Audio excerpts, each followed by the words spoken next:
Hey, welcome back to the channel, guys. John Connolly, UncleJohnSoap.com. Today I'm going to be answering 5 questions that I've gotten in my video comments. Some of these I also get through email. I haven't posted any of those directly yet. Common questions that I get every so often, and I'm going to try to answer them as best I can, sorta.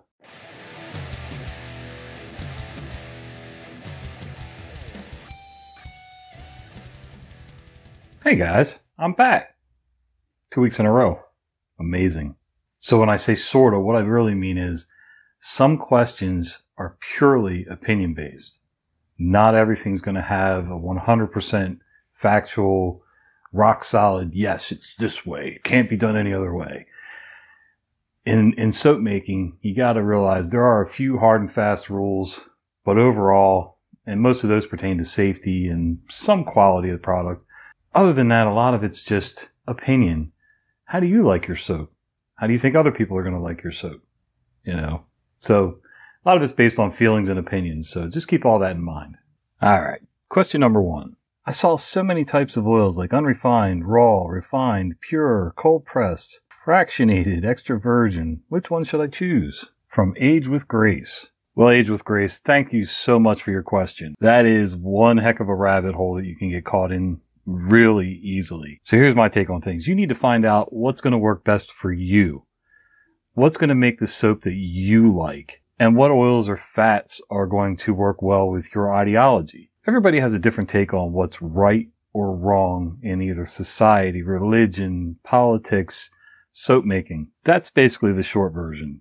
The longer version, which still won't cover everything, is you basically need to look at some other people's recipes and see, it's tough, in a video how well they work. Or go to another local person that makes soap, buy their soap.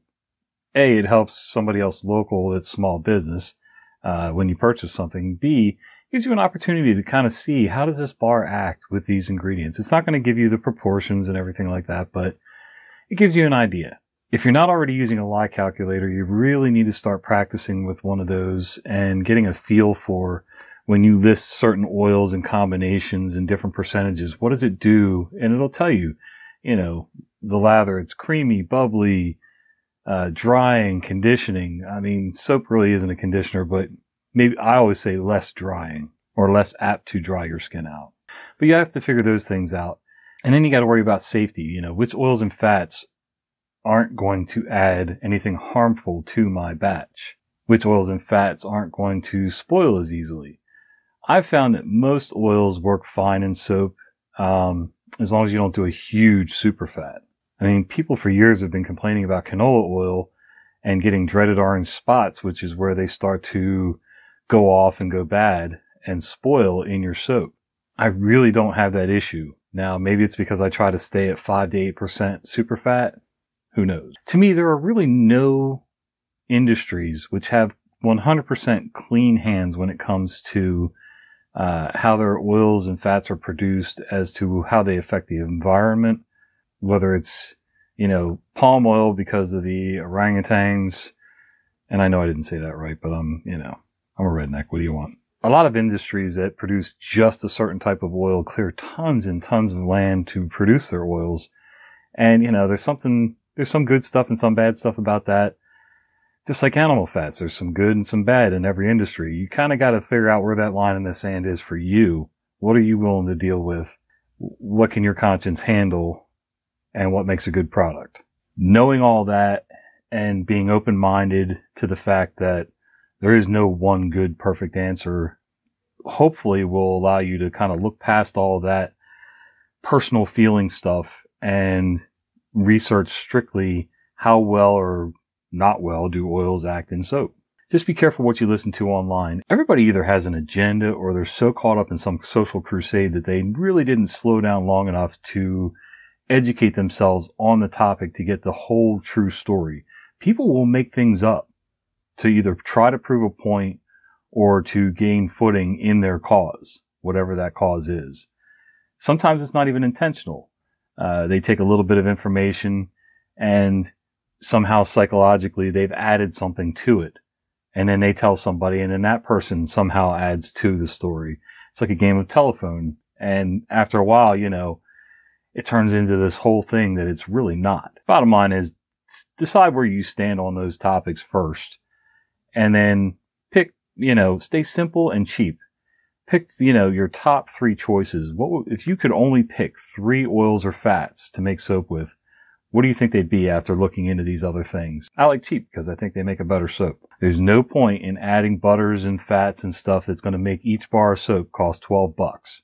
I don't know about where you live, but where I live, nobody's going to pay that much for a bar of soap. At least not enough to keep this going. It's hard enough to keep a brick and mortar store, or even if you go to farmers markets and just set up a 6-foot plastic table and a tablecloth, it's hard enough to keep that going, let alone, trying to keep the lights on in here and pay rent in an extra building aside from where I lay down at night. But the short version, which I've already, too late, gone past the short version, but decide what makes you not so squeamish about it. Play around with the lye calculator. Learn that lye calculator. That's going to be your friend. And then start playing with the different levels, and then make a couple batches. Try one with a little more coconut oil, one with a little less, a little more canola. Maybe you don't like canola. Maybe you like soybean oil. Maybe you like olive oil. I wouldn't use olive oil right now if you paid me, because most olive oil that you're going to get for a decent price isn't 100% olive oil, or it's been so adulterated and stepped on, it's just not worth messing with. Anyway, that's a whole different story. One more thing to keep in mind about this topic is expensive oils and butters don't make a better soap. They might, but not necessarily. All right, next question from Tectonic Brewing. Hi, y'all. Hope all is well. I know this is an older video, but I have the question about handling clay powder colorants while making cold press soap. It's cold process, just so you know. Cold press can be oils, but the soaping process is cold process. What's the truth behind some people saying don't use metal, stainless steel included, when mixing clay colorant? I've never heard that.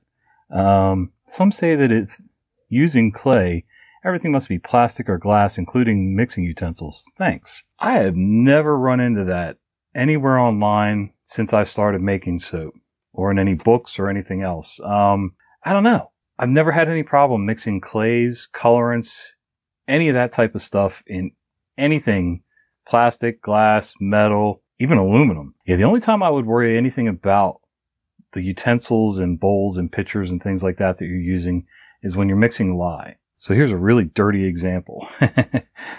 This is beard balm that's in here right now. But some people will mix lye in these, and I've done it myself in the past.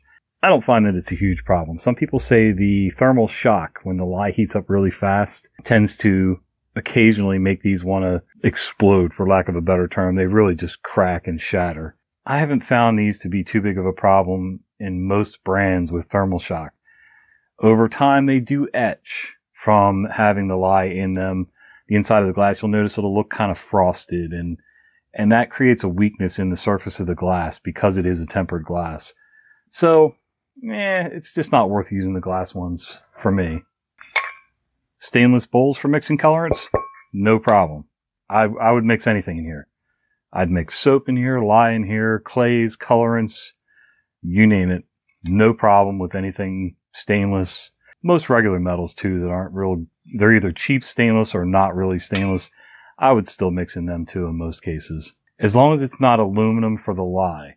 So colorants, who cares? Again, not very clean because they've been used, but today, for this purpose, it'll be fine. I get these at Walmart. Just a regular little standard 2-quart pitcher, and I mix lye in these. That's why it has that kind of frosted look to it. I mix lye in these with no problem. Never have had a problem. Never had the bottom soften up from the heat or anything else. This pitcher here is almost 11 years old. Never had a problem, never degraded. I have cracked some before, but not from mixing lye. In fact, when I mix my soap, here's the bowls that I use for mixing my soap. These guys with the sort of, they're not really round. You can see the shape of them. They're sort of round with clipped corners. These are Sterlite brand, same store, same brand as the pitchers. And they're a little heavier duty. I use this type for mixing shave soap most of the time. Bath and shave soap. Because it can handle both. Shave soap, when you're making that with the dual lyes and everything, the temperatures get a little hotter. with the stearic acid and everything. So I tend to use these because they'll last a little longer. Over time, they will warp on the bottom and get to the point where they just need to be tossed. But I can get a few years easily out of these. For most soap batches, I tend to go with the thinner Sterlite. You can see it's very, very flexible. Actually, I lied. This one's Rubbermaid. They come with the red lids. A lot of times this will come in a 2-pack of bowls with a red see-through plastic lid. I have no problems with these. Again, most of the oils I'm melting for bath soap, I'm using very low temperatures, and I don't have to worry about these warping or splitting or, you know, getting a hole in the bottom. And they're just the right size for about a 5 to 6 pound batch. So, and no, they do not leach plastic into my soaps. Thank you very much. Everybody's always freaked out about that. They think plastic's going to kill them. You know, plastic's leaching into your milk from the milk jug. No, not like that. Anyway, that's a whole different topic we're not going to get onto today. Okay, next question from Yuri Dope. Hey John, do you still use trash bags and soap molds? I do, actually. I use the 33 gallon, and they come in rolls. Rolls usually about that big around, and comes in a box of maybe 20 or 30 rolls. For commercial institutions, here in the U.S., we get them at Sam's Club in our area. But BJ's Wholesale, Costco, big box places like that is a good place to get these. These are light duty. They're not meant for heavy trash like the black ones for, you know, yard waste and leaves. So, like, I wouldn't use these for anything that's going to get a ton of abuse. But for light trash, they work great. They're 33 gallon bags, and I can, for my size molds, here's one of our molds.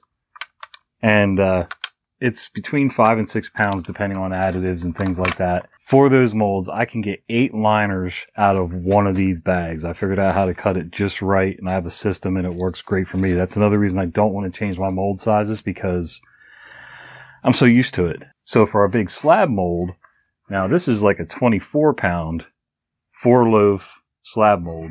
And for that, I can get 4 liners out of one of these bags. And when you look at the cost, you break it down, it's just a few cents per liner. And honestly, yeah, is it more plastic? It is. But you gotta draw a line in the sand somewhere.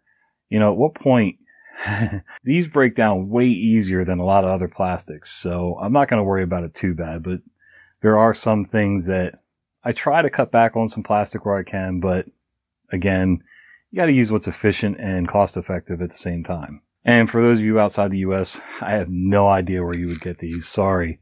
In Canada, if I had to take a stab in the dark, I'd try Canadian Tire, since they seem to carry like everything. Okay, next question from Nandra Taylor. I hope I'm saying that right. How do I determine how much goat's milk powder to add to my 5-pound CP soap recipe? Well, Nandra, the short answer is it's a guess, but not really. Anyway, I started out with liquid milks. So basically 2 ounces by weight. If you weighed the powder, 2 ounces mixed in with 16 fluid ounces of water, it makes a quart. Reconstituting it, that's what you would use. I don't know what that works out to, the powder and, you know, dry measurement, but roughly 2 ounces works out about the same either way, I think, for the milk powder. But anyway, if you reconstitute it into a liquid and use it that way, you would basically make a quart and then substitute that completely for the water in your soap if you're using about 16 ounces of water, which is about what I use for a 5 to 6 pound batch of soap. I don't like turning it into liquid because then I feel like I have to freeze it back into cubes and then use that so that I don't get the scorching and the volcanoing from the lye and things like that. So I have between 1 and 2 tablespoons of the powder per pound of oil into my oils directly. Once the oils have been melted and, you know, all the liquid and solids are all liquid, yeah, I add those tablespoons in and then blend it into the oil, get it evenly distributed, then add scent and color and things like that, then add my lye water. And it works out great. It's never been a problem. The soap comes out great. It's going to stink. Whether you use straight powder in your oils or reconstitute it and freeze it into cubes, that soap is going to smell like straight up ammonia for a while. At least until the next day when you can get it cut and it starts curing more and things like that. So keep that in mind. There's some things that are going to smell really bad. Using beer as a water replacement sort of does that too. So There's not a whole lot you can do about it, but just know that it doesn't stay smelling like that. Next question from John E.O. About superfatting. Is there any benefit to going lower than 5% for bath soap, like 3%? Thank you very much for posting these helpful videos. Well, John, thanks for the question. Basically, the soap will be harder. That's about all I can think of. There's really no benefit to, changing things 1 or 2% up or down really doesn't make that big a difference in your soap. Unless you're trying to hover right at 0 for a cleaning, basic household cleaning and dish soap and laundry soap, things like that. And even then, 1 or 2% either direction really doesn't seem to affect the overall performance. The only thing I say is I try to stay at 5 or above just for the sake of peace of mind, safety. If I goof something up a little bit and I don't want to get in too close to 0 where it gets more drying and closer to being lye heavy, if that makes sense. On the other hand, if I did get too low and it seemed too lye heavy, then I would just grade it up and use it in a powdered laundry soap formula for me. So, it's one of those calls you got to make for yourself. Other than that, I try to stay between 5 and 8% for most batches. I don't find too much benefit in most batches going any higher than 8%. Unless it's 100% coconut oil soap, maybe you would go to 20, 25%. Otherwise, I usually stay in that 5 to 8% range. Hope that helps. And here's a bonus one.